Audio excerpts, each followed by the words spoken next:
تعالوا نكمل. عايزة كنتوا تبدأوا تقولوا معايا بقى. he'd finished by 6 p.m. هنا الدي بتاعت ايه؟ had. ليه؟ لان التصريف التالت للفعل اهو finish، بقى التصريف التالت منها finished. يبقى انا عندي هنا had. طب المثبتة تبقى الجهة التانية hadn't منفية ومعايا الفاعل he، يبقى hadn't he. طيب تعالوا نشوف اللي بعدها.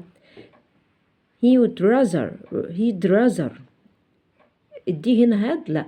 ليه؟ امال دي ايه؟ would rather leave now. يبقى لما اجي اعملها هتبقى الجهة التانية ايه؟ منفية. wouldn't he. طب هنا برضو he had better find a job.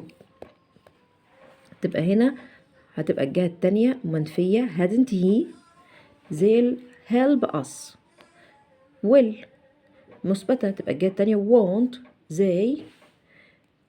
he can يبقى can't he.